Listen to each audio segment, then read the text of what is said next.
అవకాశం ఉన్న వాళ్ళందరూ వీడియోలు ఆన్ చేసుకోండి మాస్టర్స్. అందరికీ మరొకసారి స్వాగతం, సుస్వాగతం. 40 డేస్ 40 మాస్టర్స్ సీజన్ 3కి పునఃస్వాగతం. ఈ రోజు మనకి తమ అనుభవాలు పంచుకోవడానికి వచ్చారు చీరాల నుంచి అంజలిదేవి గారు.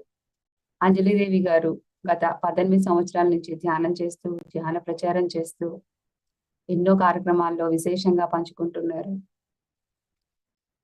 లలిత సహస్రనామం నేర్పిస్తూ, భగవద్గీత శ్లోకాలను నేర్పిస్తూ ఎందరికో స్ఫూర్తిగా ఉంటున్నారు.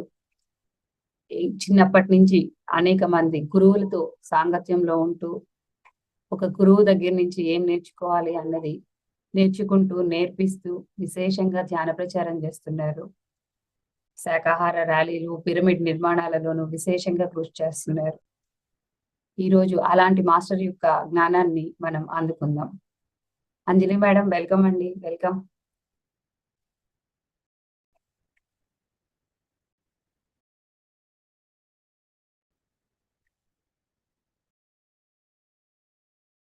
అన్మ్యూట్ చేసుకోండి మేడం. ముందుగా ఆధ్యాత్మిక గురువులకి, సమస్త దేవతా మండలికి, నా కుటుంబ సభ్యులకి, నా తల్లిదండ్రులకి ధన్యవాదాలు, ప్రణామాలు. ఈ ఆత్మజ్ఞానాన్ని పంచిన, మరి నాలో ఆ జ్ఞానాన్ని పంచిన గురువు గారికి, బ్రహ్మర్షి పితామహ పత్రి గారికి 100,000,000 ఆత్మ ప్రణామాలు తెలుపుకుంటూ, మరి ఈరోజు పిరమిడ్ మెడిటేషన్ ఛానల్ చూస్తున్న వారికి, పిఎంసి డిజిటల్ కూడా చూస్తున్న వారికి నా యొక్క ఆత్మ ప్రణామాలండి. నా పేరు అంజలిదేవి. నేను మరి 16 సంవత్సరాల నుంచి సాధన చేస్తున్నాను, ధ్యానము అనేది. చిన్నప్పటి నుంచి భక్తి మార్గంలో ఆధ్యాత్మిక గురువులను ఎంతో మందిని కలిశాను. మరి ఆ మార్గంలో ఫస్ట్ తెలుసుకున్నప్పుడు అనారోగ్యాలు ఏమీ పోలేదు. ఆత్మతత్వం అనేది, ఆ భక్తి అనే బీజం ధ్యానంలోకి వచ్చాక నాలో ఆత్మ జ్ఞానాన్ని రేకెత్తించింది అనమాట.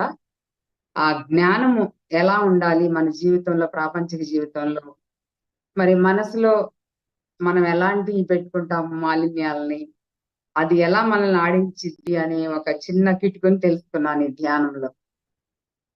ప్రతిరోజు ఎప్పుడైతే ఎన్నో రకాల పద్ధతులు ఉన్నాయి ధ్యానంలో కూడా, కానీ మరి శ్వాస మీద ధ్యాసే ఎందుకు, మనం శ్వాస మీద ధ్యాస ఎందుకు పెడుతున్నాము అనేది పత్రి గారు క్లియర్ గా చెప్పారనమాట. అంతకుముందు మంత్రాలని అట్లా చేసుకునే వాళ్ళం. అష్టాక్షరి మంత్రం, పంచాక్షరి మంత్రం భక్తిలో ఉన్నప్పుడు ఇలా చేసుకుంటూ ఉండేవాళ్ళం. కానీ చేసుకున్నప్పుడు మనసు ప్రశాంతంగా ఉన్నట్లే ఉంటది, కానీ తర్వాత ప్రాపంచికంలో దుఃఖాలు, ఎన్నో బాధలు, ఎంతో భయాలకు గురవటం, మరి కమ్యూనికేషన్ గ్యాప్ రావటం, అంటే సంబంధ బాంధవ్యాల్లో కొంత ఈర్ష్య, అసూయలో ఉండటం, అవన్నీ చూసుకుంటాం. ప్రతి ఒక్క మనిషిలోనే ఉంటాయి, నాలోనే కాదు. మనందరం ఏంటంటే అవి నార్మలే కదా అని పోగొట్టుకుంటూ ఉంటాం, పక్కకు నెట్టేస్తూ ఉంటాం, దేవుడి మీద భారం వేస్తూ ఉంటాం. అంతా దైవం చూసుకుంటది అని. అంతా దైవం చూసుకుంటది, కానీ మనిషి ప్రయత్నం చేయాలి కదా. అంటే ఆ మూలంలోకి వెళ్ళాలి. ఆ ప్రయత్నం చేయాలంటే ఆ మూలంలోకి వెళ్ళాలి. ఆ మూలమే ధ్యానం. ప్రతి ఒక్కరికి శ్వాస ఉందండి. ఆ శ్వాసని గమనిస్తే, అంటే ఆ ధ్యాస పెడితే శ్వాస పైన, ఆ 108 రకాల పద్ధతుల్లో సత్యమైన పద్ధతి ఒకటే ఒకటి, అదే మనిషిలో ఉన్న ఆ శ్వాసక్రియ. ఆ శ్వాసక్రియని గమనిస్తే మనలోని దుఃఖము, అనారోగ్యము వెళ్ళిపోయి సత్యమైన జ్ఞానం వస్తుందని పత్రిగారి మాటల్లో ఫస్ట్ విన్నాను అనమాట. నేను శ్రీకాళహస్తిలో సార్ యొక్క బ్యానర్ చూసి, ఆ బ్యానర్ లో ఉన్న ఆయన కళ్ళే నన్ను ఈ ఆత్మజ్ఞానం వైపు నడిపించాయన్నమాట. తర్వాత గురువు గారిని కలిసినప్పుడు, ధ్యానంలో కూర్చున్నప్పుడు, అంతకుముందు భక్తిగా చేసేవాళ్ళం కానీ ధ్యానం అనేది తెలిసేది కాదు. ఆయన చెప్పేవారు, కూర్చున్నప్పుడు ధ్యానంలో కూర్చుంటే కళ్ళు మూసుకుంటే యోగం భోగం, కళ్ళు తెరిస్తే మాయరోగాలన్నీ మీ వెంటే ఉంటాయని ఫస్ట్ నన్ను చూసి అన్న మాటే అది సారు. అప్పుడు అర్థమైంది నాకు. అంటే నేను చిన్నప్పటి నుంచి చిన్నజీయ స్వామి, తిరుదండి చిన్నజీయ స్వామి భక్తురాలు. ఆయన సత్సంగాలు వింటూ రాముడే దేవుడు, మానవుడే మాధవుడు అని చెప్తాడు, కానీ అసలు అర్థమయ్యేది కాదు. ఎందుకంటే అప్పుడు ధ్యానం చేసే వాళ్ళం కాదు. పూజ పూజ పూజ. పూజ సామాగ్రి తీసుకొని అంతా చుట్టూ తిరుగుతూ అంతా దేవుడే దేవుడే దేవుడే అనుకునేవాడు. అసలు కొంచెమైనా మనం ప్రయత్నం చేస్తే కదా దేవుడు మనకి సహాయం చేసేదన్న ఆలోచనే ఉండేది కాదు. అంతా దేవుడే చూసుకుంటాడు అనుకునేవాళ్ళు. అట్లాంటి వెర్షన్ నుంచి నేను అంత డిఫరెన్స్ నుంచి ధ్యానంలోకి వచ్చాక మనకి ఎప్పుడైతే కరెక్ట్ అయిన ఆ శ్వాస మీద ధ్యాస కూర్చొని ఇట్లాగే ఈ రోజు పెట్టినట్టు పత్రిక ధ్యానం ఆ ఫ్లూట్ పెట్టుకొని కూర్చుంటే నాకు చిన్నప్పటి నుంచి కూడా అన్ని గుర్తొచ్చాయి. ఏంటి ఏం చేసాం మనం? చిన్నప్పుడు నేను విద్యాప్రకాశానందగిరి స్వామి తత్వాలు బాగా వినేదాన్ని. మా ఇంటి పక్కనే రాముల వారి గుడి ఉండేది. అప్పుడు ఆయన చెప్తా ఉండేవాళ్ళు అందులో ఆ తత్వాల్లో ఏమని, మట్టి బొమ్మవు నీవు కాదన్నా పరమార్థ సత్యము బాగుగా తెలుసుకోరన్నా జాగు చేయక తెలుసుకో త్వరగా. అంటే మట్టి బొమ్మవు కాదు నీవు, మట్టిలో మాణిక్యమున్నది వెతకు వానికి కానవచ్చును అని అది చెప్తా ఉండేవాళ్ళు. నాకు చిన్న వయసులోనే అర్థమయ్యేది. కానీ ఏంటి ఆత్మ అంటే ఏంటనేది తెలిసేది కాదు. ఏం వెతకాలి ఏంటి ఆ క్వశ్చన్స్ అన్ని మైండ్ లో ఉన్నాయి అన్నమాట. సత్యమైన ఆత్మరూపము తెలియవారికి ముక్తి పదము అన్నారు ఆ తత్వబోధాల్లో. ప్రణవ మంత్రము జపము చేయన్న ఓంకారనాదము ఎల్ల దిక్కుల మ్రోగుచుందన్న ఇంద్రియాలను కుదుటపరచి సూక్ష్మ దృష్టితో ఆలకించి ప్రణవ రూపము గోచరింపము. హృదయ కుహరములోన లెస్సగా ప్రణవ రూపము గోచరించును అన్నాడు. అంటే ప్రతి ఒక్కరి హృదయంలో ఓంకార రూపం అనేది ప్రణవం అంటే ఆ నాదం అనేది ఉంటది. కానీ దాన్ని వినిపించుకునే స్థితి మనకి లేదనమాట. నాకు అప్పుడు అర్థమైంది. ధ్యానంలోకి వచ్చాక అర్థమైంది అవన్నీ. అప్పుడు అవి గుర్తొస్తా ఉండే. బుక్ తీసుకొని వేరే చోట తెచ్చుకొని నేను అవన్నీ తత్వబోధ అంటారు, మానస బోధ అంటారు, మానస తత్వబోధ అవన్నీ చూస్తా ఉండేదాన్ని. ఎప్పుడైతే ధ్యానంలో కూర్చొని ఆ పుస్తకం చదువుకుంటూ ఉన్నానో అప్పట్లో ఇలా సజ్జన సాంగత్యాలు ఎక్కువ ఉండేవి కాదు. పౌర్ణమికి అమావాస్యకి ఏదో ధ్యానం చేసుకునే వాళ్ళం. తర్వాత కొన్నాళ్ల తర్వాత 2007 అట్లా ఆ టైంలోకి వచ్చినప్పుడు కొంతమంది మాస్టర్స్ తోటి ఒక వారం క్లాసులు జరిగాయి. ఇయర్లీ వన్స్, సంవత్సరానికి ఒక వారం క్లాసులు జరిగితే అప్పుడు లాస్ట్ లో పత్రి సార్ వచ్చేవాడు. ఆయన చెప్పినవి వింటూ ఆ ధ్యానంలో 2 సంవత్సరాలు అయితే దేవుడు మనిషి దేవుడు ఏంది పత్రి గారు, మనిషే దేవుడు, మై డియర్ గాడ్స్ అంటారు కదా. మనిషి దేవుడు ఏందబ్బ, కాదు దేవుడు అనేది వేరే ఉంది, వేరే ఉందని నాకు నేనే సాధన 1 సంవత్సరం పాటు వేరుగా చేసుకున్నాను అనమాట. అంటే మనకు తెలుసు కదండి, మనం సామాన్యంగా నమ్మం. అహం కూడుకొని ఉంటది, మూఢనమ్మకాల వ్యవస్థ ఉంటది మన పైన. ఎంతో నమ్మక వ్యవస్థ పనిచేస్తా ఉంటది. ఆ ప్రభావితం మనల్ని తొందరగా ముందుకి రానివ్వదన్నమాట సాధనకి. అలాంటి టైంలో నేను ఎక్కువ చేసేదాన్ని, 3 గంటలు అట్లా చేసేదాన్ని. అట్లా చేసినప్పుడు నేను చిన్నప్పుడు భగవద్గీత చదువుకున్నాను. ఆ భగవద్గీతలో నుంచి నాకు లోపల నా ఇన్నర్ వాయిస్ వినిపించేది, ఈ జన్మకి నీకు ముక్తి కావాలంటే ఈ గురువు చెప్పినవి పాటించు అని. అట్లా వచ్చి ఏంటి గురువు చెప్పింది పాటించు, దేవుడు ఉన్నాడు కదా, దేవుడు అంటే వెంకటేశ్వర స్వామి, కృష్ణ పరమాత్మ, మనం పూజించే రాముడు, వీళ్ళందరూ కదా అనుకుంటాం తప్పితే వాళ్ళ చరిత్రలో ఏం రాసింది, భారతంలో ఏం చెప్పారు, ఇవన్నీ మనకు తెలుసు కానీ పాటించడానికి, అప్లై చేయడానికి మనకు మనసు రాదు. ఎప్పటికప్పుడే పండగ వచ్చిందా చేసుకున్నామా, ఆ పండగకి అంతతో అయిపోయిందా, ఇంకంతే. కానీ ఎప్పుడైతే ధ్యానంలోకి వచ్చామో అప్పటి నుంచి మనలో ఒక జిజ్ఞాస, అంటే ఆత్మ జ్ఞానం వైపు మళ్ళిస్తాం.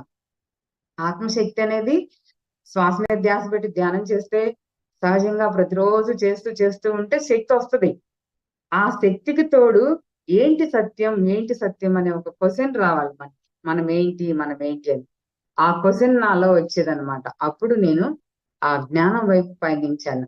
తెలుసుకోవాలని ఒక పిరమిడ్ లో చీరాల్లో రవి స్వీట్స్ వాళ్ళదని ఒక పిరమిడ్ ఉందండి. ఆ పిరమిడ్ లో రోజుకు 3 గంటలు చేసేదాన్ని ధ్యానం. అలా 41 రోజు పెట్టుకొని ప్రతిరోజు 2 to 5 పిల్లలు స్కూల్ నుంచి వచ్చేసరికి భోజనం పెట్టినాక స్కూల్ నుంచి వచ్చేదాకా వచ్చేసి దగ్గరలోనే ఉండేది, వాకబుల్ డిస్టెన్స్ లో మాకు చీరాల్లో. అలా చేసుకున్నప్పుడు అప్పుడు ఒక దివ్యమైన దేవతా శక్తులు ముగ్గురు కనిపించారు సూక్ష్మ రూపంలో, తెల్లటి కాంతి రూపంలో. ఎందుకంటే నేను ఇక్కడ దేవుడు మనిషి ఎట్లా అవుతాడన్న ఆలోచనతో ఉన్నాను కదా, నాకు లోపల నాకు కరెక్ట్ చేసి నా లోపల నాకు అనుభూతి చెందితే కానీ నేను రాననుకున్నారో ఏమో గురువులు కానీ. Thanks to nature, thanks to విశ్వానికి. అలా ఉన్నప్పుడు నాకు ఆ ఎదురుగా ఒక అద్భుతమైన కాంతి రూపాలు దర్శనమిచ్చి, మా ఈ వెంకటేశ్వర స్వామి అంత యోగీశ్వరుడు, ఆంజనేయ స్వామి అంత ధైర్యము, మరి ఆంజనేయ స్వామి అంత శక్తి కూడుకొని ఉండి, అహింసా పరమో ధర్మకి మహాత్మా గాంధీ కంటే అద్భుతమైన సిద్ధాంతాన్ని ముందుకు తీసుకొస్తూ ధైర్యంగా నడుస్తున్న వ్యక్తి ఈయన అని చెప్పి నాకు ఆ పిరమిడ్ లో ఆ కాంతి రూపాలు దర్శనమిచ్చాయండి. ఆ రోజు అనుభూతించిన నా లోపల, ఎప్పుడో చూస్తుంటాం మనం దేవుళ్ళు ఎక్కడో ఇట్లా కనిపిస్తారు అట్లా కనిపిస్తారు ఆరాలుగా అనుకుంటా ఉంటాం. నాకు ఆ రోజు నేను చూసిన ఆ దివ్య దర్శనంతో నా కన్నుల్లో ఉన్న చెత్త, నా మనసులో ఉన్న చెత్త, ఆ లోపల ఉన్న నమ్మక వ్యవస్థ అంతా కూడా వెళ్ళిపోయి, కరెక్ట్ ఇది పత్రి గారు భూమి మీదకి వచ్చిన దైవము, ఈ దైవంతో మనం ఉంటే మనకి ముక్తి మార్గం దొరుకుతుంది అని నేను నా స్వయానుభూతి ద్వారా నమ్మానండి. నేను అప్పటి నుంచి పత్రి గారు ఎక్కడొస్తే అక్కడికి వెళ్ళి ఆయన చెప్పింది వింటూ, ఆ ముక్తి పదం అంటే ఏంటి, ముక్తికి మార్గం ఏంటి, సంకల్ప శక్తి ఏంటి, మన ఆలోచన శక్తి ఏంటి, అన్ని కూడా నేను ఇప్పటికీ కూడా పత్రి గారి వీడియోస్ ఆడియోస్ చాలా ఉన్నాయి, అవే ఫాలో అవుతూ ఉంటాను రోజు కూడా. ప్రపంచిక జీవితం అన్నాక ఎన్నో సమస్యలు ఉంటానంటే ప్రతి ఒక్కళ్ళకి, ఎంత ఉన్న వాళ్ళకైనా డబ్బున్న వాళ్ళకైనా సరే ఏదో ఒక సమస్య ఉంటుంది. ఆ సమస్య ఎందుకు వచ్చింది అని కాకుండా మనకే ఎందుకు వచ్చింది అని ధ్యానంలో కూర్చున్నప్పుడు అది అర్థమవుతుంది అనమాట. జ్ఞానం వచ్చింది ధ్యానంలో కూర్చున్నప్పుడు, అర్థమవుతుంది అంటే జ్ఞానం అనేది మనకి వస్తుంది అని. ధ్యానంలో ఎనర్జీ ఓకే, ప్రతి ఒక్కళ్ళు ధ్యానం చేస్తా ఉంటే ఆ శక్తి వస్తుంది. శక్తి రాకుండా ఎక్కడికి లేదు, ప్రతి ఒక్కళ్ళకి వస్తుంది. మరి వాల్మీకి వారు పోయేవారు, వారి దొంగ కూడా. అలాంటి ఆయనే కూర్చుంటే రామాయణమే రాయగలగాలేంది. మనం అంత ఇది ఏం చేయట్లా, మామూలుగా మధ్యతరగతి కుటుంబం వాళ్ళు కానీ పెద్ద ఇది కానీ ఎవరైనా సరే అంత దొంగలుగా అంత ఇదిగా ఏమీ చేయట్లా. మనం ఏంటంటే ఊరికి ఇక్కడ ఆనంద భోగాల్లో విహరిస్తూ ఉన్నాం. దుఃఖం ఉంటది కానీ అన్ని లగ్జరీస్ కావాలి మనకి. ఆ లగ్జరీస్ కావాలన్న ఈ టైంలో మనం ఉన్నాం ఇక్కడ. లగ్జరీస్ తో పాటు మనకి ఆరోగ్యం కూడా కావాలి, అది కొరత పడుతుంది ఇక్కడ. ప్రతి ఒక్కళ్ళకి అది కొరత పడుతుంది. అదేమంటే మేము దానం చేస్తున్నాం కదా, గుళ్ళు కట్టిస్తున్నాం కదా, ఇంకా మంచి పనులు చేస్తున్నాం కదా, మాకెందుకు ఇలా జరిగింది అనుకుంటారు. కానీ కొంచెం సేపు కళ్ళు మూసుకొని మన వైపు మనం చూసుకుంటే ఎందుకు జరిగింది, మనకి ఏం చేశాము అనేది అవగాహన వస్తుంది. మనం ఏం చేస్తే మనకి తిరిగి అదే వస్తుంది అని ఈ యొక్క యోగ భూమి మనది. ఈ యోగ భూమిలో కర్మ సిద్ధాంతం ఏంటంటే ఏది చేస్తే అదే తిరిగి మనం పొందుతాము. చక్కగా భజనలు చేసుకుంటూ ఉంటాం మనం, హరే రామ హరే కృష్ణ అనుకుంటా. కానీ దానికి మీనింగ్ తెలియకుండా చేస్తా ఉంటాం. ఏదైనా అంతే, మనం దేనికి కూడా అర్థం తెలియకుండా జీవిస్తాం. హరే రామ అంటే ఆత్మ, రామ అంటే ఆత్మ, ఆత్మకు శరణు వేడు అని చేతులతో క్లాప్స్ కొడుతూ భజన చేస్తూ రాగయుక్తంగా పాడుకుంటూ ఉంటాం. అంత పాడుకున్న ఏకాహమని సప్తాహమని 7 రోజులు, ఒక రోజంతా ఏకాదశికి పౌర్ణానికి ఇట్లా చేసుకుంటూ ఉంటాం. కానీ చేసుకున్న తర్వాత రోజన్నా మనకు ఒక ఆలోచన రావాలి, ఇంతసేపు చేసాము ఏంటి, హరే రామ అంటే ఆత్మకి శరణు వేడటం అని తెలుసుకోవాలి. రామ రామ హరి హరి అంటే ఎంతగా నువ్వు ఆత్మ వైపు శరణు పొందుతావో, తర్వాత హరే కృష్ణ కృష్ణ కృష్ణ హరే హరే అంటాం. అంటే క్రూ అంటే పత్రికారు వచ్చాకే తెలిసింది, క్రూ అంటే ఏదైతే చేస్తామో, స్న అంటే అదే పొందుతాము అని. కృష్ణ అంటే మనం దేవుడు, ఆయన ఉన్నాడు అక్కడ పూజించాలి, ఇదే అనుకుంటాం మనం. కానీ అక్కడ ఏం జరుగుతుంది అంటే ఏదైతే చేస్తామో మనము అదే పొందుతాము అని. కృష్ణ కృష్ణ హరే హరే, ఎంతగా నువ్వు ఏ కర్మలనైతే చేస్తావో అంతగా తిరిగి అదే ఫలితాన్ని పొందుతాము అని మనమే నోటితో చదువుతూ ఉన్నాం, కాకపోతే మనకు అర్థమే తెలియదు. హరే రామ రామ రామ హరే హరే, హరే కృష్ణ కృష్ణ కృష్ణ హరే హరే. చూడండి, అన్ని మనమే చదువుతాం, మనకే ఆ నమ్మక వ్యవస్థ పనిచేయదు. అప్పటి వరకు చదువుతాం, మనసు సేమ్ దాని మీదే పోతుంది. ఒక 2 గంటలు చేయటం, ఒక మనిషికి ఒక వంతు 2 గంటలు ఉంటది, ఇంకొక మనిషికి ఇంకో 2 గంటలు, అట్లా చేసుకుంటూ పోయినాక మళ్ళీ తర్వాత ప్రాపంచిక జీవితంలోకి వచ్చాక ఏమవుతుంది, అది మర్చిపోతాం. మళ్ళీ ప్రాపంచికంలో పడి కొన్ని కబుర్లు చెప్పుకుంటూ అది ఇదని లోక సమాచారం అంతా తెలుసుకుంటూ ఆ శక్తిని వృధా చేసుకుంటాం. భజనలో శక్తి వస్తుంది, కానీ ఆ శక్తిని వృధా చేసుకుంటాం. ఎప్పుడైతే అది చేశాక ధ్యానం చేసుకుంటామో ఒక్క 10 నిమిషాలైనా, అప్పుడు అసలు సత్యం ఏంటి, ఇప్పుడు దాకా నేను చేసింది ఏంటి, ఇప్పుడు ప్రపంచం ఇంకా కళ్ళు తెరిచి కూడా నేనేం చేయాలి. అందుకే వెనకటి రోజుల్లో చెప్పేవాళ్ళు, నోటిలోని మాట నుదుటి మీద రాత అని మన పెద్దలు చెప్పేవాళ్ళు. అదే సేమ్ గురువు గారు పత్రిజీ గారు కూడా నోటిలోని మాట, నోటిలోని సత్యము, దాని పేరు ధ్యానము అన్నారు. మాటలోని ఎరుక, మాటలోని సత్యము, దాని పేరే జ్ఞానం అన్నారు. ఫస్ట్ వాక్యాలు 4 ఉంటాయి. నోటిలోని మౌనము, మనసులోని శూన్యము, దాని పేరు ధ్యానం అన్నారు. ఫస్ట్ అర్థమయ్యేది కాదు. ఎప్పుడైతే కరెక్ట్ గా కూర్చుంటామో, మనస్సులోని శూన్యం అంటే ఎన్నో రకరకాల ఆలోచనలు వస్తుంటాయి. ఎంతగా ధ్యానం చేసినా ఒక రోజు కుదిరినట్టు ఒక రోజు ఉండదు. ఎందుకంటే మన రోజువారీ జీవితంలో ఒక లైఫ్ స్టైల్ వేరుగా ఉంటది. కోపం, ఉద్రేకాలు, మనసు చేసే వాటిల్లో మనం మాయలో పడిపోతా ఉంటాం. ఏదన్నా అందకపోతే, మనకి ఏదన్నా కావాల్సింది దొరకకపోతే వెంటనే రజోగుణం మనం ప్రేరేపిస్తుంది. ఎందుకు? ఆహార వ్యవహారాలను బట్టి. నోట్లో నుంచి ఏదైతే తింటామో కడుపులో అది పనిచేస్తా ఉంటది. కారాలు ఎక్కువ తింటాం, మసాలాలు ఎక్కువ తింటాం, ఆహార వ్యవహారాలను బట్టి మనకి అట్లా జరుగుతూ ఉంటది. అట్లా నేను భగవద్గీత ఎన్నో చదువుకున్నాను కాబట్టి గురువుని నమ్మగలిగాను.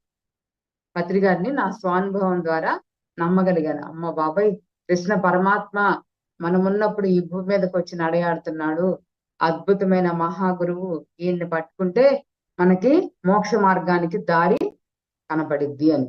ఎవరైనా సరే గురువు మీద, భగవంతుడి మీద అన్ని హారాలు వేయకూడదండి. వాళ్ళు మనకు మార్గదర్శకత్వం నిర్దేశించడానికి వచ్చారు. మనమే ఇక్కడ ప్రక్షాళన చేసుకోవాలి. చెప్పాను కదా ఇందాక, భజన చేస్తే ఏమి తెలుసుకోవాలి అనేది, ఆత్మకి ఎంతగా శరణు వేడుకుంటావో నువ్వు చేసుకున్న కర్మ ఫలాలు అంతగా నిన్ను ప్రభావితం చేస్తాయి అని ఆ నామాలకు అర్థం అన్నమాట. అంతగా ఏదైతే చేస్తామో పక్కకు వచ్చి భగవంతుడు కరుణించలేదు అంటాం. ఎందుకు? చేసే పని బాగలేక. ఇక్కడ క్లారిటీ ఉండాలి మనకి, ఎవరికైనా సరే, ప్రతి ఒక్క మానవుడికి క్లారిటీ ఉండాలి.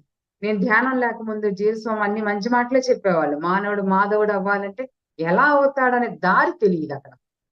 ఇక్కడేంటి, పత్రిజీ సారు మార్గనిర్దేశకత్వం, దారి చూయించారు. ఈయన శ్వాస మీద ధ్యాస పెట్టు, అన్ని నీలో ఉన్నాయి.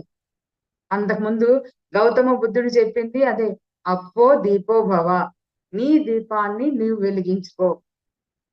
మరి కృష్ణ పరమాత్మ చెప్పింది ఉద్ధరేదాత్మ ఆత్మానం, నీ ఆత్మకి నువ్వే మిత్రువి, నువ్వే బంధువి, నువ్వే శత్రువి. అంటే నీ మనసు ఎలా ప్రవర్తిస్తే అలా జరుగుతూ ఉంటుంది అన్నమాట. మనసులో మాలిన్యాలు ఇస్తారు, భగవంతుడే ఇచ్చి పంపిస్తాడు. ఇక్కడ కడుక్కోవాల్సింది నువ్వు. మనం ఏదైతే ఆహారం తిని మల విసర్జన జరిగేది ఎలా క్లీన్ చేసుకుంటామో ఇక్కడ కూడా అంతే.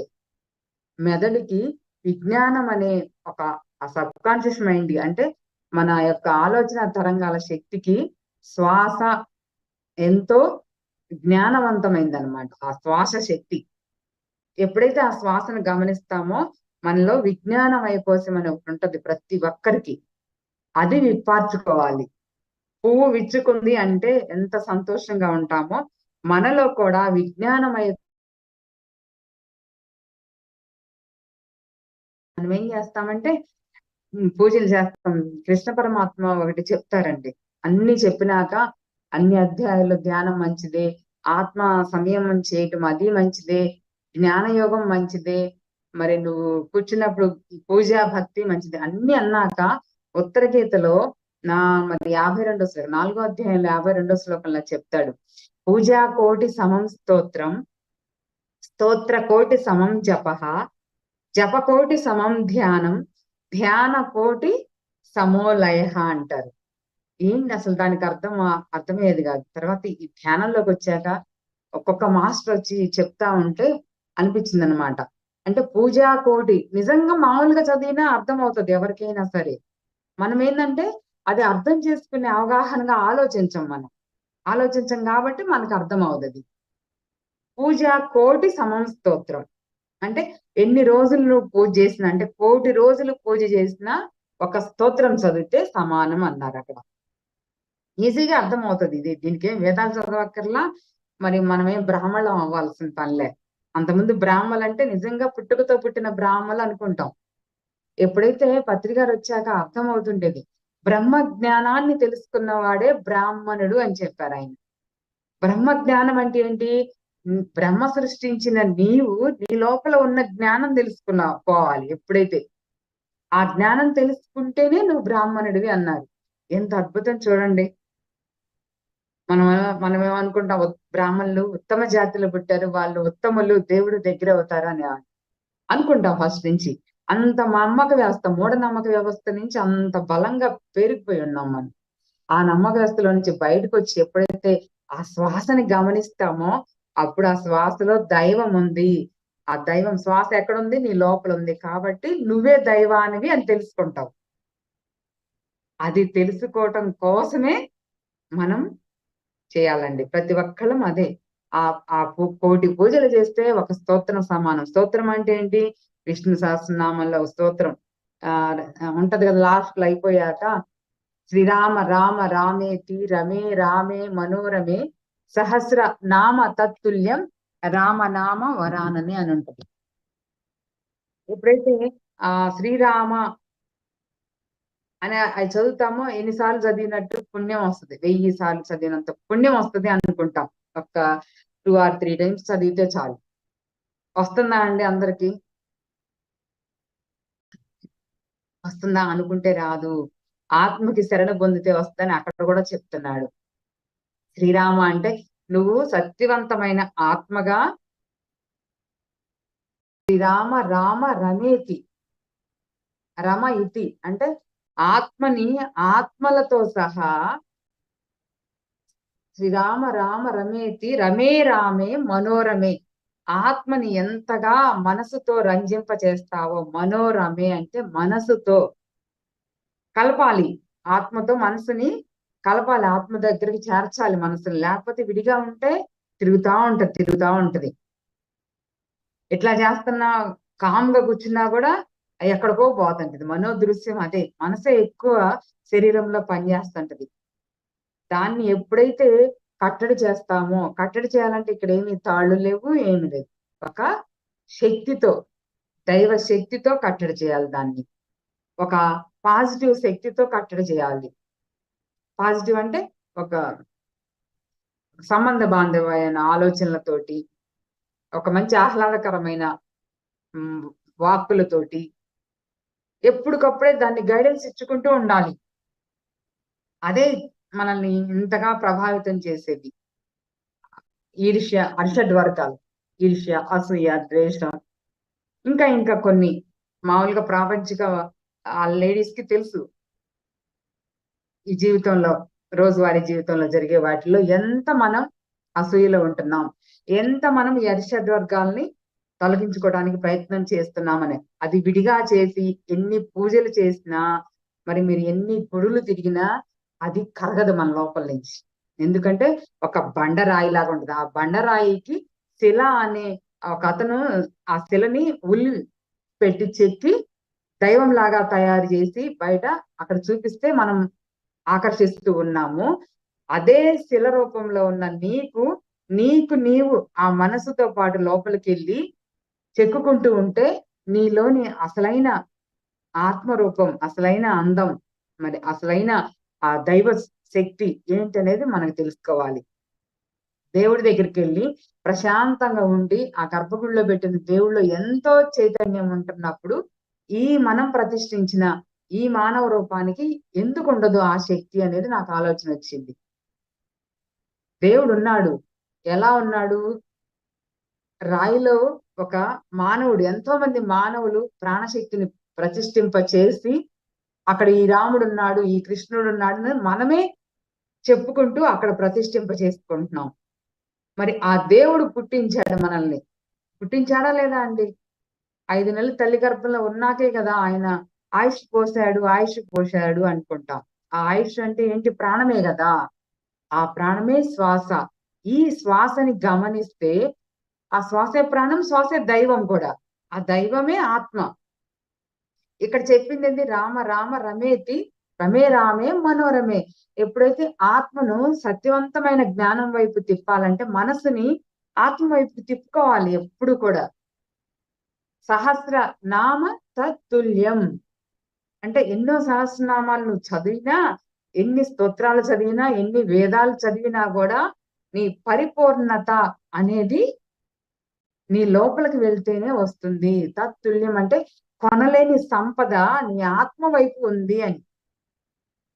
అప్పుడు ఎప్పుడైతే తత్తుల్యం రామ నామ వర ఆననే, ఈజీ పదాలండి, అందరికి అర్థమవుతాయి. రామ నామ వర ఆననే. ఎప్పుడైతే ఆత్మ వైపుకు తిప్పుకుంటామో, ఈ కళ్ళు మూసుకొని శ్వాసను గమనిస్తామో అప్పుడు వరాలన్నీ కూడా నీ ముందుకు వచ్చి కూర్చుంటాయని ఆ శ్లోకానికి అర్థం. ఎంత అద్భుతం చూడండి, మనకి ఇచ్చిన ఆ శ్లోకాలు కానీ, శాస్త్రనామాలు కానీ అన్ని కూడా అలా మన చుట్టూ పనిచేస్తా ఉంటాయి. మనమే గమనించుకోం. ఆ శక్తిని గమనించుకోం. మనమే చేస్తున్నాము. ఇంత ధ్యానం చేసి ప్రచారం చేస్తున్నా, నేనే చేస్తున్నాను. ఇందాక అనితా మేడం గారు నన్ను పరిచయం చేసేటప్పుడు అద్భుతంగా చేశారు. అది నేను ఫస్ట్ లో అంటే నెక్స్ట్ వచ్చేదేమో కానీ నాలోని అహంకారం లేకుండా పత్రి గారు, నేను ఒకప్పుడు 2008, 9 ఆ టైంలో నేను ఒక్కదాన్నే మా పెద్ద బాబుని తీసుకొని ఒకరోజు వీరన్నపాలెం అనే ఊరు వెళ్ళాను. అక్కడ సాయిబాబా గుడిలో జరుగుతూ ఉంది, ఏదో పూజలు జరుగుతూ ఉన్నాయి. ఆయన వార్షికోత్సవం అనమాట. ఆయన్ని పెట్టినప్పుడు 1 year పెట్టాక వార్షికోత్సవం చేస్తారు. అది జరుగుతున్నప్పుడు బాబుని తీసుకొని వెళ్ళాను. వెళ్ళినాక ఎందుకు అనిపించింది, అప్పటికే కొంచెం ధ్యానం నేర్చుకున్నాను. ఇక్కడంతా ధ్యానం నేర్చుకుంటే బాగుండు అని ఊరికి అక్కడ సంకల్పం చేశానండి. ఆ రోజు ఒక ఫ్రెండ్ పిలిస్తే వెళ్ళాను, రత్నక్క అని. భోజనం చేసేటప్పుడు అక్కడ ఒక థాట్ రిలీజ్ చేసుకున్నా, ఇక్కడ కూడా అందరూ ధ్యానం చేస్తే బాగుండు, చక్కగా ఇక్కడ 41 రోజులు ధ్యానం చేస్తే వీరందరూ కూడా అజ్ఞానం నుంచి జ్ఞానం వైపు మళ్తారు కదా అని ఒక సంకల్పం చేసి నేను మా బాబు ఆ రోజు అక్కడ ధ్యానం చేసుకొని వచ్చాం.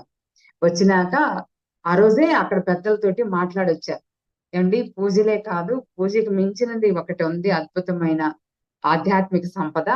ఇట్లా ధ్యానం అనేది, ఆ ధ్యానం కొంచెం సేపు చేసుకుంటే బాగుంటదండి, చాలా ఆరోగ్యంగా ఉంటుంది అని ఊరికే చెప్పాను వాళ్ళకి, ఆ పెద్దలకి. వాళ్ళు అన్నారు, ఎవరు చేస్తారమ్మా, ఎవరికి తెలుసు, చేయాలన్నా మాకేం తెలుసు అన్నారు. లేదండి, మీకు చేసుకోవాలని మీరు గుళ్ళో గనక అవకాశం ఇస్తే నేను రోజు వచ్చి చెప్తాను అని. అట్లా నేను కొన్ని రోజులు వెళ్ళాక తర్వాత చీరాల్లో చాలా మంది, కొంతమంది బాగా వాణిశ్రీ గారు నాకు శివకుమారి హెల్ప్ చేసేవాళ్ళు. అంటే హెల్ప్ అంటే నేను ఎప్పుడైతే క్లాస్కి వెళ్ళమంటానో ఆ ఊరు వాళ్ళు వెళ్ళేవాళ్ళు, వెళ్ళను అనకుండా వెళ్ళేవాళ్ళు. అట్లా మేము కలిసి ధ్యాన ప్రచారం చేస్తూ ఉన్నప్పుడు ఇంకా కొంతమంది యాడ్ అయ్యారు. తర్వాత ఆదిశేష్ గారు, వీరన్నపల్లి 41 రోజులు అయిపోయాక ఆదిశేష్ గారు, ఇంకా కొంతమంది అక్కడ కొంతమంది మిత్రులు తోడయి ప్రతి ఒక్కళ్ళు క్లాస్కి వెళ్ళటం, అట్లా 41 రోజులది 108 రోజులైంది. సాయిబాబా గుడి చిన్న దాంట్లో నుంచి వేణుగోపాల స్వామి గుడికి షిఫ్ట్ అయ్యి 108 రోజులు జరిగి వాళ్ళంతట వాళ్ళే పక్కన ఒక పిరమిడ్ కట్టుకొని పత్రి గారిని ఊర్లోకి పిలిచారనమాట. పత్రి గారు వచ్చి అది ఓపెన్ చేశారు ఆ పిరమిడ్. అట్లా ఆ ఊరిని గాక పక్కనున్న చుట్టుపక్కల ఊళ్ళన్నీ కూడా ఫస్ట్ వెళ్ళి ధ్యానం చేసుకోండి ఇలా బాగుంటది అని అంటే ఎవరికి వాళ్ళే నేర్పమ్మా నేర్పమ్మా అనేవాళ్ళు. అలా ఫస్ట్ నేను వెళ్ళి ఎన్ని గ్రామాలు అప్పుడు 30 గ్రామాల దాకా వెళ్ళి నేను అక్కడ ప్రతిష్ఠింప చేస్తారు అంటారే అలా ఆ ధ్యాన ప్రతిష్ఠ అనేది జరిగాక ప్రతి ఒక్క మాస్టర్స్ కూడా నాకు చీరాల మాస్టర్స్ అందరూ హెల్ప్ చేసేవాళ్ళు. అప్పట్లో ఎక్కువ వైజాగ్ నుంచి వచ్చేవాళ్ళు నందా ప్రసాద్ సారు, వంశీ సారు.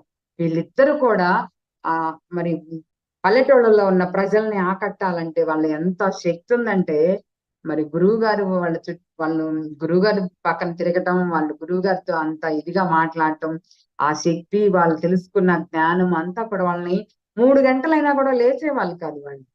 4 గంటలైనా 3 గంటలైనా అలాగే కూర్చోబెట్టి విడిగా కూర్చోమంటే మా కాళ్ళ నొప్పులు చేతుల నొప్పులు కూర్చోలేమని కుర్చీలో అటు ఇటు కదిలాడుతూ ఉంటారు. వాళ్ళు ధ్యానం చేయడానికి వచ్చినప్పుడు వాళ్ళ దగ్గర కూర్చొని ఆ జ్ఞానం వాళ్ళు చెప్పేటప్పుడు వినేటప్పుడు వాళ్ళందరూ చిన్న పిల్లల్లాగా వింటూ ఉండేవాళ్ళు, నవ్వుతూ ఉండేవాళ్ళు.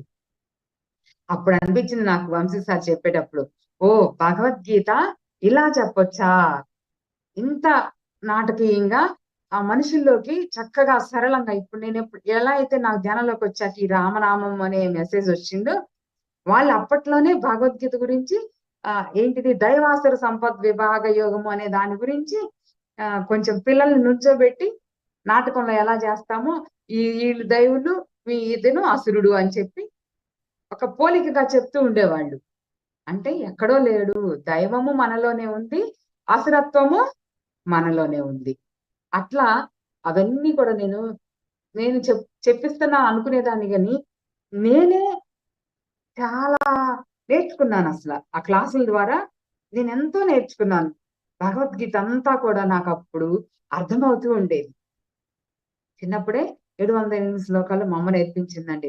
చిన్న వయసులోనే అమ్మ ఆధ్యాత్మికంగా ఉండేది. మా చిన్న వయసులోనే ఆవిడ కూడా రోజు ఇంట్లో భగవద్గీత చదువుకునేది. అలానే నాకు నేర్పింది. నాకు నా చెల్లికి కూడా నేర్పింది. కాకపోతే నేను సాధనలో ముందున్నాను అనమాట. ఎప్పుడు ధ్యానంలోకి వచ్చాక నేను అప్పుడు రోజు రాముల వారి గుళ్ళో, మా ఊళ్ళో తిమ్మరాజుపాలెం అది, ప్రతిరోజు సాయంత్రం పూట ఒక అధ్యాయం చదివేవాళ్ళు. నేను రోజు పార్టిసిపేట్ చేసేదాన్ని. విష్ణు సహస్రనామం చదివేవాళ్ళు ఆ సత్యనారాయణ స్వామి టెంపుల్లో, లలితా సహస్రనామం చదివేవాళ్ళు. ఇవన్నీ పుస్తకం చూడంగానే కంఠపాఠంగా పెద్దలతో పాటు చదువుతూ ఉండేదాన్ని.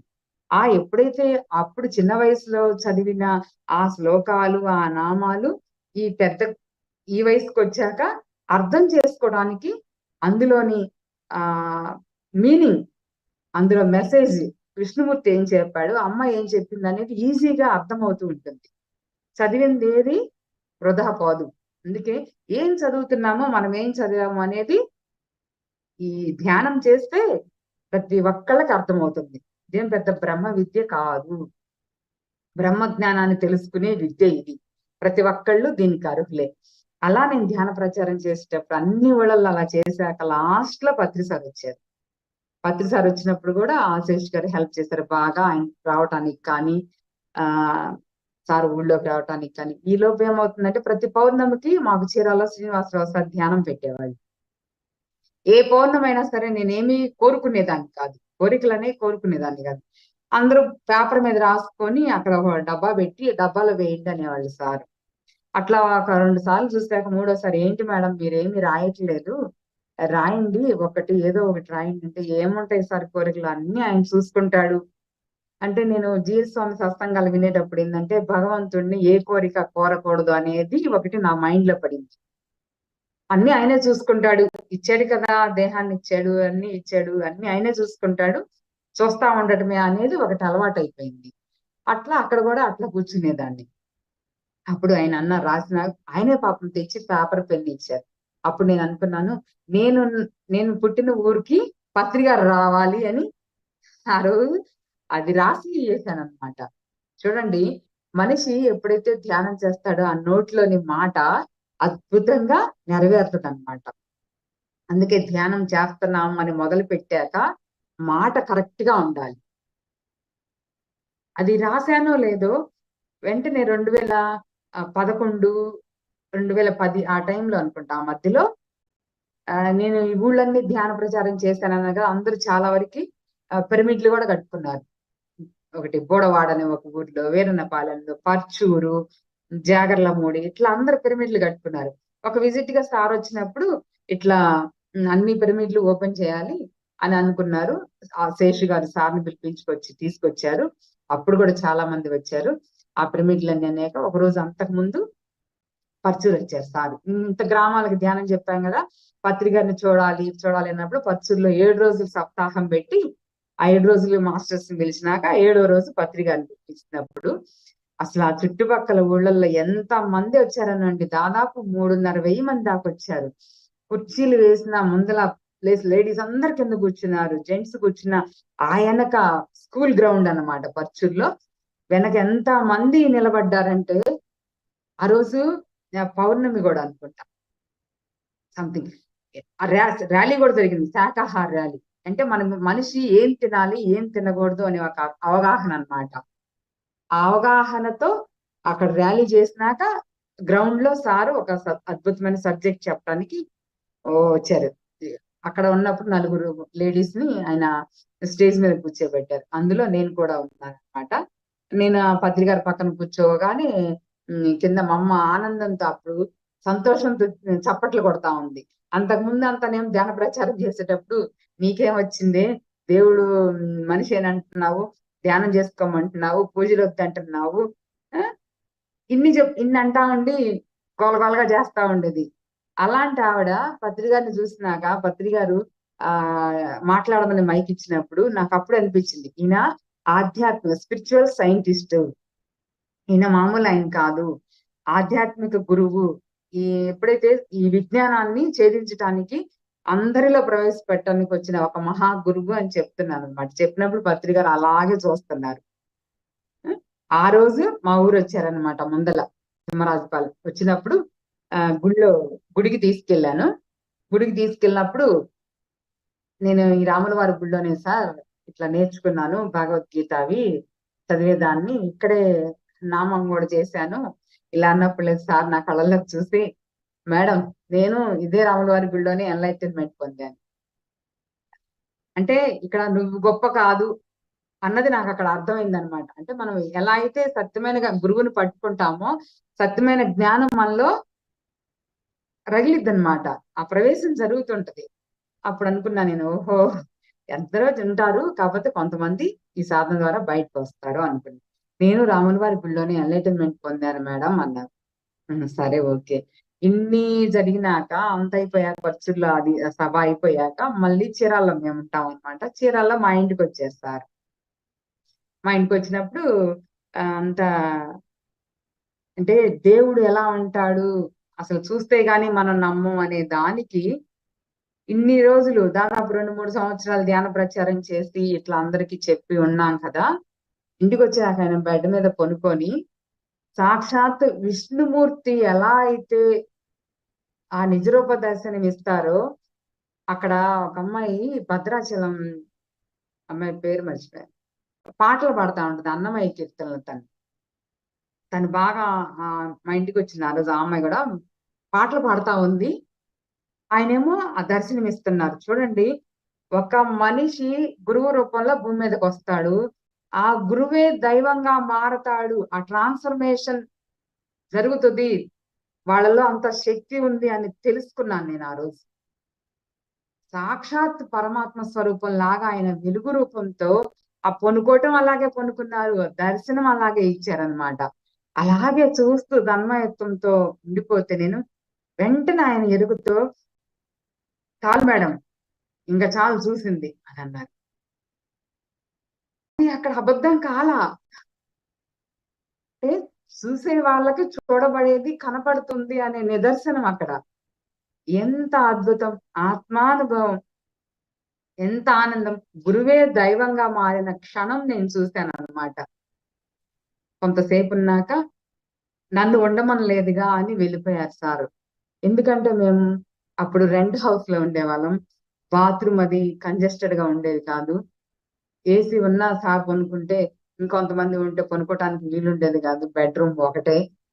ఇన్ని కుంచిత మనస్తత్వం అన్నమాట అప్పట్లో, విశాల హృదయం ఉండలా. ఎప్పుడైతే సార్ అనిపోయాడో ఇంకా ఆ తర్వాత ఎంత మంది వచ్చినా ఇంటికి రండి రండి అంటా ఉండేదాన్ని, చేసి పెట్టేదాన్ని, ధ్యానం క్లాసులకి తీసుకెళ్లేదాన్ని. అంటే ఒక గురువు వచ్చి వెళ్తే మన ఆరా ఎలా ఉంటది, మన మనసు ఎలా పనిచేస్తది అనే దానికి చెప్తున్నానండి. గురువే దైవం. నిజంగా ఏ గురువైనా సరే అండి, సత్యమైన గురువు దొరికినప్పుడు ఎవరు వదలొద్దు. నాకు దొరికాడు మహానుభావుడు, నేను అసలు వదలలేదు. తెలుసుకున్న దాన్ని ఎంతో మందికి చెప్తూ వాళ్ళ ఆనందంలో నా ఆనందాన్ని వెతుక్కుంటున్నా. నేనేం డబ్బులు ఉండదాన్ని కాదు. మా వారు అప్పుడు కండక్టర్, ఇప్పుడు ఏడీసీ అయ్యాక. సాదాసీదా జీవితం, 2 బాబులు. డైలీ నెలవారీ జీతంతోనే మా జీవితం. ఎక్కడ వెనకమాల ఆస్తులు లేవు, ఎవరి సపోర్టు లేదు. అమ్మ ఉన్నప్పుడు ఆ అమ్మ సపోర్ట్ కొంత, ఏంటంటే ఏదో కొంత కొంత మరి ఇదిగా ఉన్నప్పుడు అమ్మ ఇదిగో అమ్మ కొంచెం అట్లా. అత్తగారి తరపున ఆస్తులు లేవు, మిడిల్ ఫ్యామిలీ.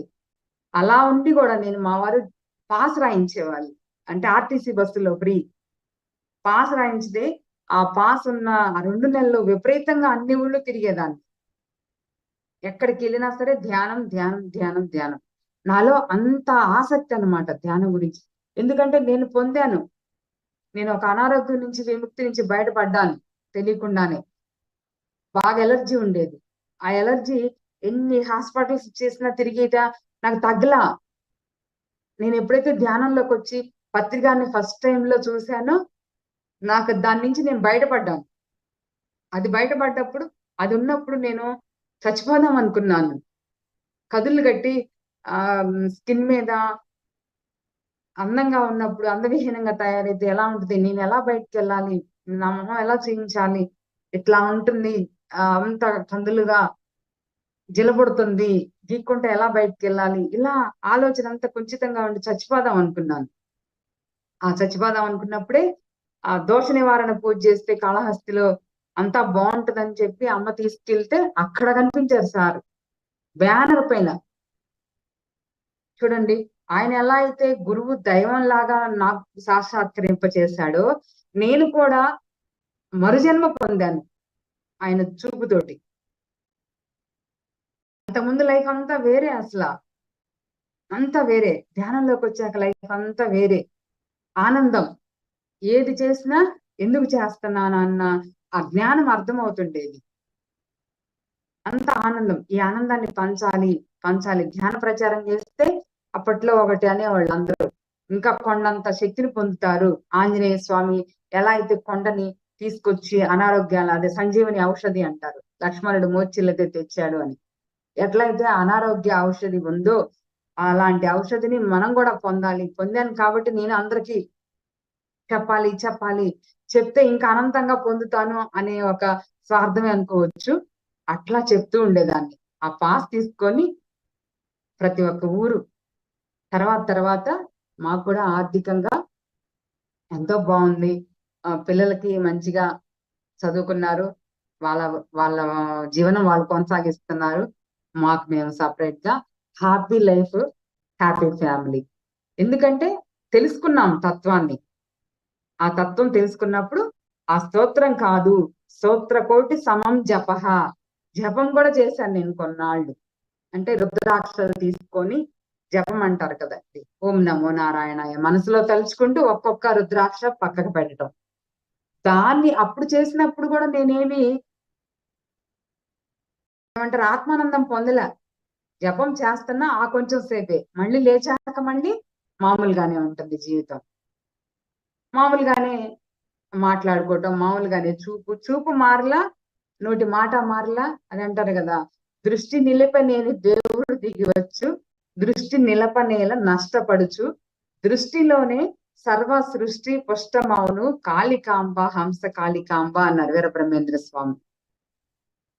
ఎప్పుడైతే దృష్టి నిలుపుతామో, ఆ దృష్టి ఏంటి అంటే 2 కళ్ళు తెరిచి చూడటం కాదు, 3వ నేత్రం. 2 కళ్ళు మూసి లోపలికి ఎంత తరచి చూస్తామో ఆ లోపల ఉన్న దైవం నీకు అప్పుడు ఏమంటారు ఆలింగనం చేసుకుంటుంది. ఇప్పుడు రాములు వారు హనుమంతుణ్ణి ఎలా ఆలింగనం చేసుకుంటారని ఎన్ని ఫోటోలు చూసాం మనం. అలా నాకు చిన్నప్పటి నుంచి అనిపించేది. ఇట్లా దేవుళ్ళు ఆలింగనం చేసుకుంటున్నారు, మనల్ని కూడా అట్లా హగ్ చేసుకుంటే బాగుంటది కదా అని. అలాంటి ఆలింగన పొందుతాం మనం ధ్యానం చేస్తే. జపం చేసినప్పుడు పొందలా నేను, మనసు నిశ్చలం అవుతుంది అనుకోవటానికి, లేకపోతే చేసుకుంటే మంచిది అనే అవగాహనతోటే చేశాను. స్తోత్ర కోటి సమం జప. ఈ స్తోత్రాలన్నీ చదివాక చేశాను అనమాట జపకోటి సమం ధ్యానం. ఒక్కరోజు ధ్యానంలో కూర్చుంటేనే ఏదో తెలుస్తుంది, లోపల ఏదో జరుగుతుంది. జపం చేసినప్పుడు ఏం జరగల, ఆలోచనలు వస్తుంటే ఎన్నో మంత్రం చదువుతా ఉంటాం, నోటితో క్రియ చేస్తానే ఉన్నాం, మంత్రాల ద్వారా క్రియ చేస్తా ఉన్నాం కాబట్టి ఆ క్రియలో మళ్ళీ కళ్ళు తెరిచి పని చేస్తానే ఉంటే అటు ఇటు చూస్తూ ఉంటాం, ఏదో జరుగుతుంది అంతే. చెవులకి అన్ని వినిపిస్తా ఉంటాయి, అన్ని జరుగుతూ ఉంటాయి. జపంలో సత్యం అవగాహన అవదు. నువ్వు మంచి కోసము ఏదో పొందాలని ఒక కోరిక పెట్టుకొని ఆ కోరిక కోసమే చేసుకుంటాం.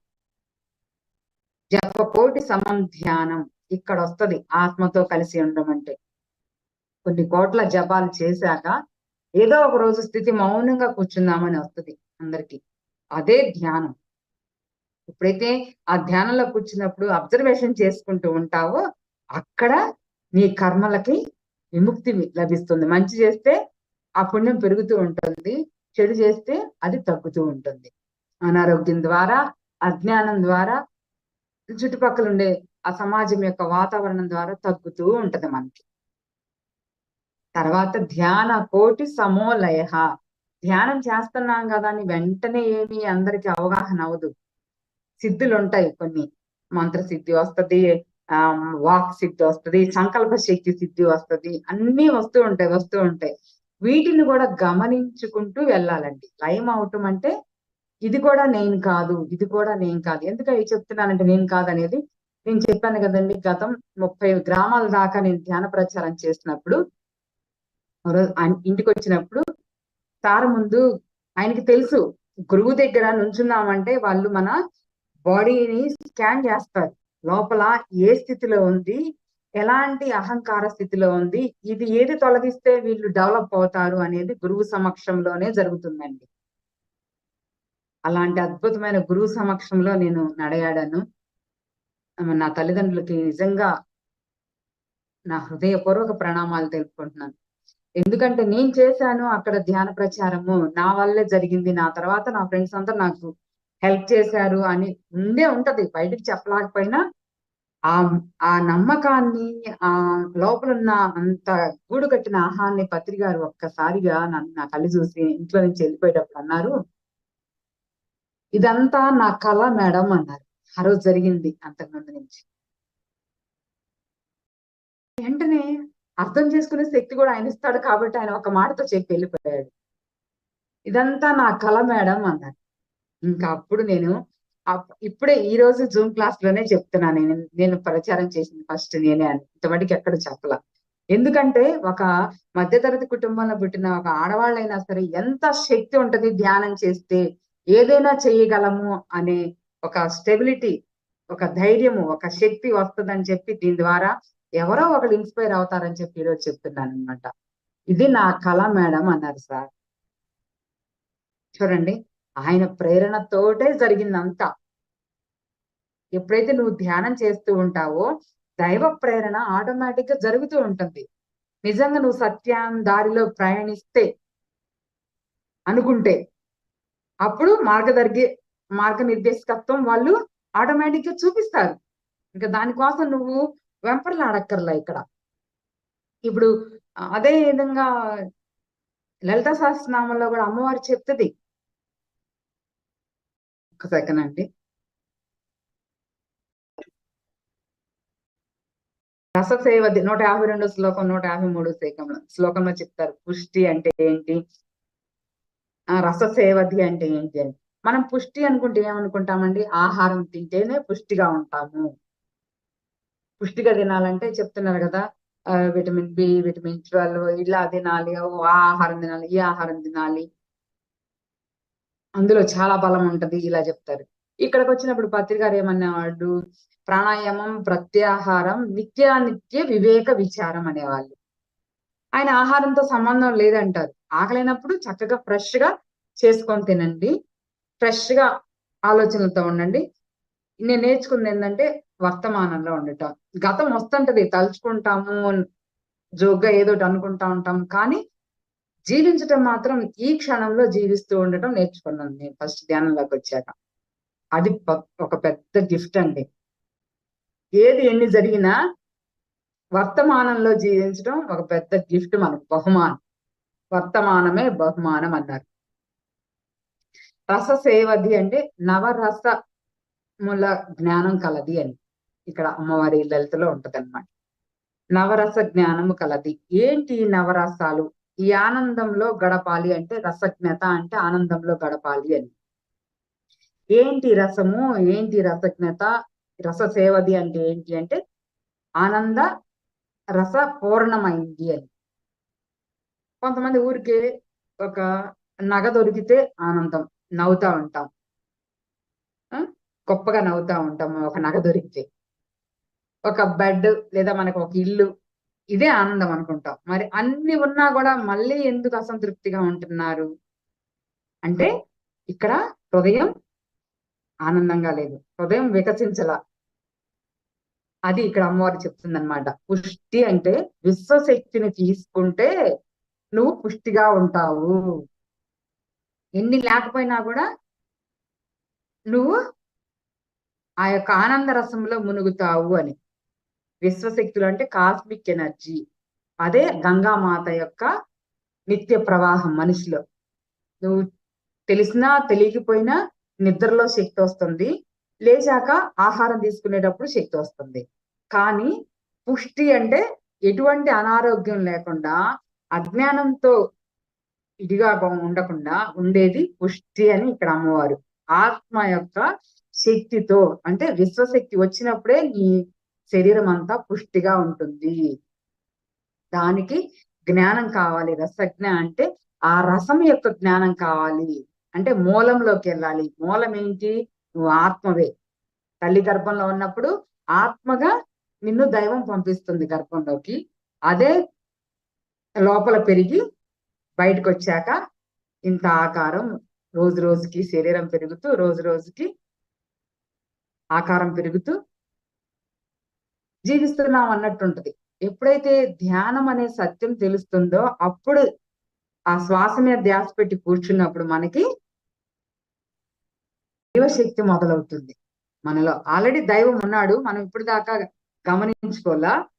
గమనించుకొని తెలుసుకున్నాం కాబట్టి ఆ శక్తి మన యొక్క కర్మల్ని ప్రక్షాళన చేస్తూ చేస్తూ చేస్తూ నెమ్మదిగా మనల్ని ఆనంద స్థితికి తీసుకొస్తుంది. అలాంటి ఆనందం కావాలన్నమాట. రససేవది, రసజ్ఞ అంటే అలాంటి ఆనందాన్ని మనం తెచ్చుకోవాలి అని. అంటే ఆనందం అంటే వస్తుంది మనకి, శుక్రధాతువు ద్వారా వస్తాము మనం. ఆ శుక్రధాతువులో అంటే ఒక కలయికతోనే ఆనందం అనుకుంటాం. కానీ ఆ కలయికలో ఇక్కడ అమ్మవారు ఏం చెప్తుందంటే, యోగ విద్యలో ఉంటది. ఈ మూలాధారం అంటే వెనక నడుము భాగం నుంచి మనం గమనిస్తూ దాన్ని ఇక్కడికి తీసుకురావాలి.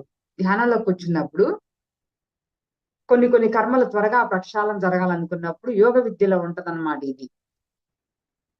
కుండలిని చక్రంలో నుంచి ధ్యాసని, అంటే ధ్యాస అంటే అక్కడ మనం చేసిన పాపకర్మలు గుర్తొస్తా ఉంటాయి. ఒక్కో దాన్ని అవగాహన చేసుకుంటూ వాటిని భస్మం చేసుకుంటూ ఆజ్ఞా చక్రంలో దాకా తీసుకొచ్చినప్పుడు అవి భస్మం అవుతాయి అన్నమాట. ఆ శక్తిని తీసుకురావాలి. ఇది యోగ విద్య అన్నమాట. కానీ పత్రి గారు కళ్ళు మూసుకొని నువ్వు కూర్చుంటే చాలు అవన్నీ నీకు గుర్తొస్తాయి అని చెప్తున్నారు. అది ఇది రెండు చేసుకుంటూ ఉన్నప్పుడు నీ లోపల ఆ ఆనందం, అంటే ఇప్పుడేమనుకుంటారు, కలయికతోనే ఆనందం అంటారు. ఏటి కలయిక అనేది తెలియాలి ఇక్కడ మనకి. యోగంతో కలయిక, యోగంతో కలయిక అన్నమాట. నీ మనస్సుని నీ ఆత్మని కలిపి ఎప్పుడైతే ధ్యానంలో ఉంటావో అప్పుడు నీకు రసజ్ఞ అంటే అమ్మవారి యొక్క విశ్వం యొక్క శక్తి, ఈ సృష్టి ప్రకృతి యొక్క జ్ఞానం అన్ని అవగాహన అవుతూ ఉంటాయి. అవే గురువులు రాసిన పుస్తకాలు చదువుకోవటం, సాయి చరిత్రలు చదువుకుంటాం కానీ పారాయణాలు చేస్తాము, కొబ్బరికాయలు కొడతాము, హారతలు ఇస్తాం అంతే. సాయి చరిత్ర ఫస్ట్ అధ్యాయంలోనే ఉంటది. ఆయన అనారోగ్యాలకు సంబంధించి గోధుమ పిండి విసిరి ఊరంతా చల్లించమంటాడు. ఆ విసిరేటప్పుడు ఎంత మంది వచ్చి ఎందుకు బాబా నీకు ఈ పని కర్మలు ఇవన్నీ ఎందుకంటే ఆయన లోపల అనుకుంటాడు, ఎందుకు ఇసిరాడు, ఇసిరితే ఈ రోజు మనం ఇసిరితే ఈ గోడంతా నొప్పి వచ్చి హాస్పిటల్స్కి వెళ్తాం. ఆయన లోపల శరీరంలో ఉన్న ఎన్నో జన్మల నుంచి తెచ్చుకున్న శక్తిని, మరి మానవుల యొక్క అజ్ఞానాన్ని తీసేయాలి, వాళ్ళ ముందు అనారోగ్యాల నుంచి విముక్తి కావాలని చెప్పి ఆయన శక్తినంతా కూడగట్టుకొని ఆ పిండి తీసుకొని ఊరంతా చల్లించమని చెప్తాడు. ఆ పిండి కాడ ఎంత గొడవైద్దో ఆ చరిత్రలో తెలుస్తుంది మనకి. అలాంటివన్నీ లేకుండా ఆయన ఏం చేస్తాడు, పాపాల కర్మల్ని తీసుకుంటానంటాడు. తీసుకుంటాడు అనగానే పోయి గబగబా దండం పెట్టి ఒక లిస్ట్ చదివేస్తా ఉంటాం. కర్మలు జోలులు వేసుకొని మా పాపాలను తీసుకొని కాలు మీద కాలేసుకొని కూర్చున్నారు. ఎవరన్నా పాపాలు తీసుకొని కాలు మీద కాలేసుకొని కూర్చుంటారండి? ఆ చరిత్ర అంతా చదివితే అర్థమవుతుంది. ఆయన అంటాడు, నా దగ్గర అనంతమైన జ్ఞాన నిధి ఉంది, ఆ దాన్ని కొల్లగొట్టడానికి ఎవరూ రావట్లేదని ఒక అధ్యాయంలో ప్రాధేయపడతారు. అది ఎలా అయితే చదివి మనం అర్థం చేసుకోకుండా జీవించామో మళ్ళీ మళ్ళీ గురువులు పుడుతూనే ఉన్నారు. మళ్ళీ మళ్ళీ గురువులు భూమి మీదకి యథా యథాహి ధర్మస్య గ్లానిర్భవతి భారత అని భారత భూమిలో గురువులు వస్తూనే ఉంటారు. దేవతలు గురువు రూపంలో వస్తూనే ఉంటారు. అది మనం గ్రహించుకోగలిగి వాళ్ళకొక విలువని, వాళ్ళ మాటల యొక్క జ్ఞానాన్ని తెలుసుకోగలిగితే మనం ప్రాపంచిక జీవితంలో జీవించే జీవన విధానానికి ధన్యత లభిస్తుంది. ఆ గురువు ఎప్పుడైతే భూమి మీదకి వచ్చి చెప్పాడో, బాబా వెళ్ళిపోయాక ఎంతో మంది వచ్చారు. మళ్ళీ పత్రి గారు వచ్చి ఆయన ఏం కూర్చోలా, ఓ చోట కూర్చొని గురువుని మీరందరూ నా దగ్గరకు రండి అని అల్లా. ఈయన ఎలా అయితే శక్తిని కూడా తీసుకొని చేశాడో, ఆయన ప్రతి ఒక్క అణువు రూపంలో ఆయనలోని శక్తిని, అంటే కణాలు నరాల యొక్క శక్తి కూడా కాదు, చిన్న అణు రూపంలో ఉన్న శక్తిని కూడా దాచుకోకుండా ఊరు ఊరు తిరిగి ఆయన ప్రతి ఒక్కళ్ళకి ఈ శ్వాస విద్యని, విజ్ఞాన విద్యని నేర్పి వెళ్ళారండి. నిజంగా వేల వేల ప్రణామాలు ఆయనకి. అంత మోటివేషన్ తోటి ప్రతి ఒక్కళ్ళలో ఈరోజు ఎక్కడ మారుమూల ఉన్న వాళ్ళైనా సరే ధ్యానం చేసుకోగల స్థితికి వచ్చారంటే ఇది పత్రి గారి దయ. దైవతలు చూపించేది అదండి, కరుణ, దయ. అలాంటి స్థితిలో మనము రోజు రోజుకి డెవలప్ అవ్వాలి. అదే అణువు అణువులోన దైవం ఉన్నది అనే నిదర్శనం అన్నమాట పత్రి గారు. అది వ్యాస మహర్షి చెప్తారు, మహితాత్మకమైన శ్లోకాలను నేను మీకు పంపించాను, ఆ ఫలితంగా ఎన్నో అద్భుతాలను మీరు చూస్తారు. కానీ అద్భుతాలను చూశాక కూడా ఆ సహస్రనామాల్లో మీరు దైవానుగ్రహం పొందటానికి చూడరు, కానీ దైవానికి అన్ని చేస్తున్నట్లు మీరు ఫీల్ అవుతారు అని వ్యాస మహర్షి గారు కూడా అంటారు. చూడండి, మనం ఎన్నో పొందుతాం శ్లోకాలు చదివినప్పుడైనా, పూజలు చేసినప్పుడైనా, కానీ దాన్ని ప్రసాదం లాగా ఊరికి చేసి పంచి పెడతాం, కానీ ఆనందాన్ని పంచిపెట్టే స్థితి మనకు తెలియదు అక్కడ. ఇక్కడ ఎప్పుడైతే శ్వాసను పట్టుకొని మీరు ధ్యానం చేస్తారో ఈ ఆనందాన్ని పంచి పెట్టాలి అనే ఆలోచన వస్తుంది అక్కడ అన్నమాట. మనం ఈ ఈ ఈ దుఃఖంతో దీనులు ఎలా బయటికి రాగలరు అన్న దానికే ఈ మూల మంత్రం. ఈ మూల మంత్రం ఏంటంటే శ్వాస నిర్ధ్యాస. ఇదే చెప్తారు బ్రహ్మంగారు కూడా.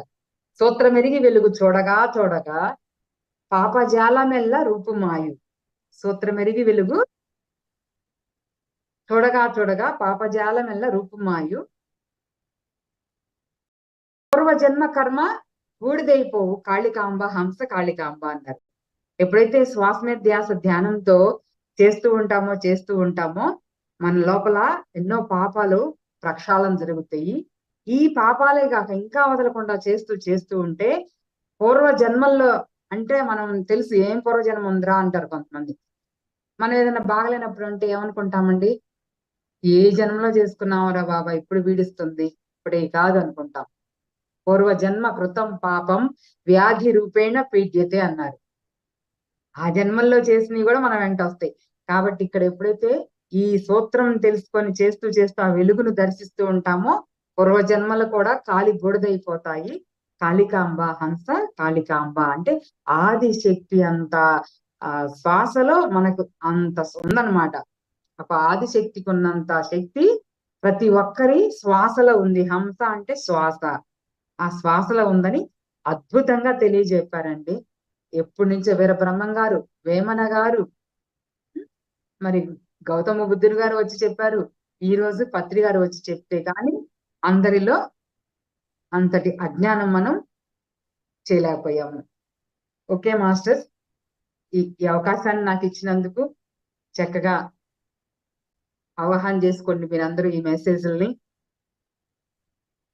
మన Thank ఈ శరీరమే ఒక యజ్ఞ హోమం. ఈ యజ్ఞ హోమంలో వేసే ద్రవ్యాలు ఏంటి అంటే ఆలోచనలు, అరిషడ్ వర్గాలు. అవి ఎప్పుడైతే ఈ శ్వాస మీద ఆ వెలుగుతో వేస్తూ ఉంటామో ఇది ప్యూరిఫై అవుతుంది. పైకి స్నానం ప్యూరిఫై కాదు, లోపల ఆత్మ సత్యవంతంగా ఉండాలి, వెలుగువంతంగా ఉండాలి. ఆ వెలుగుని దర్శించేది. ఇప్పుడు నేను అందంగా ఉంది, ఆ మేడం అందంగా ఉంది, ఇది కాదు చూడాల్సింది. ఆత్మ వైపు అందంగా ఉందా లేదా, ఆత్మ శక్తితో అందంగా, ఆత్మ జ్ఞానంతో అందంగా ఉందే. ఎవరి వాళ్ళు ఈరోజు చక్కగా అద్దం ముందు నుంచొని మనలో ఎటువంటి అవలక్షణాలు ఉన్నాయో అవి సరి చేసుకోవటం నేర్చుకోండి. నేను అద్దం ముందు నుంచుంటే అదే చేసుకుంటాను అనమాట. థ్యాంక్ యూ అండి, ఇంత అద్భుతమైన అవకాశం నాకు ఇచ్చినందుకు. మరి పిరమిడ్ మెడిటేషన్ ఛానల్ సంబంధించిన ఈ డిజిటల్ ఛానల్ కి కూడా నిర్వహిస్తున్న అనిత గారికి, ఆ వెనకున్న టీం అందరికీ కూడా శతకోటి ప్రణామాలు. Thank you, thank you, thank you. Thank you అండి. చాలా అద్భుతంగా వివరించారు ప్రతి పాయింట్. బ్రహ్మజ్ఞానం తెలుసుకున్నవాడే బ్రాహ్మణుడు. బ్రహ్మజ్ఞానం ఎలా తెలుస్తుంది అన్నది శ్వాస మీద ధ్యాస అని సింపుల్ గా చక్కగా చెప్పారు. పత్రిజీ ఏదైతే చెప్పారో దాన్ని ఆచరిస్తున్న ప్రతి ఒక్క పిరమిడ్ మాస్టర్ కి కృతజ్ఞతలు, వేల వేల నమస్కారాలు. మాస్టర్స్ సమయాభావం వల్ల హ్యాండ్ రైజ్ చేసిన వారికి కూడా ఈ రోజు అవకాశం లేదు. ప్రతిరోజు మీకు ఏమైనా క్వశ్చన్లు ఉంటే వారంలో మనం ఒక రోజు పెట్టుకుంటున్నాము. అభినందించాలి అనుకున్న వాళ్ళు చాట్ బాక్స్ లో మెసేజ్ పెట్టేస్తే అది తెలిసిపోతుంది, మేడంకి నేను చదివించగలను. కానీ ఈ రోజుకి సమయం అయిపోయింది కాబట్టి ఇంక ఈ రోజు టైం లేదు. అంజలి మేడం ఇప్పటి వరకు మీ అద్భుతమైన జ్ఞానాన్ని అందించారు. చాలా చాలా థ్యాంక్ యూ. మాస్టర్స్ మన చాట్ బాక్స్ లో మన గ్రూప్ యొక్క డీటెయిల్స్ పెట్టారు. ఎవరైనా సబ్స్క్రైబ్ చేసుకోకపోతే ఛానల్ ని సబ్స్క్రైబ్ చేయండి. వాట్సాప్ గ్రూప్ లో జాయిన్ అవ్వాలనుకున్న వాళ్ళు జాయిన్ అవ్వండి. యూట్యూబ్ లో చూస్తున్న వారు కూడా లైవ్ లో మన వాట్సాప్ గ్రూప్ డీటెయిల్స్ ఉన్నాయండి, అందులో జాయిన్ అవ్వండి. మీకు మన ఛానల్లో జరిగే అప్డేట్స్ ఎప్పటికప్పుడు వస్తూ ఉంటాయి. మనందరికీ కలయికకి కారణమైనటువంటి మన అందరి గురువు, జగద్గురువు బ్రహ్మర్షి పితామహ పత్రిజీకి వేల వేల కృతజ్ఞతలు తెలుపుకుంటూ ఇంకా ఈ సెషన్ ముగిద్దాము. ఇప్పటి వరకు చూసిన జ్ఞానాన్ని తప్పనిసరిగా అందరూ లైక్ చేయండి, షేర్ చేయండి. అందువల్ల ఇంకా ఎక్కువ మందికి వెళ్తుంది. మరలా evening chit chat with global masters 4 గంటలకి మళ్ళా అప్పుడు కలుద్దాం. ఒక పావు గంట ముందుగానే మనం జూమ్ ఆన్ చేస్తామండి, అప్పుడు జాయిన్ అవ్వండి. అప్పటి వరకు సెలవు, నమస్తే. అన్యదా భావించవద్దు, సమయం చాలా విలువైంది. సమయాభావం వల్ల మాత్రమే మనం సెషన్ క్లోజ్ చేసుకుంటాం. Thank you very much.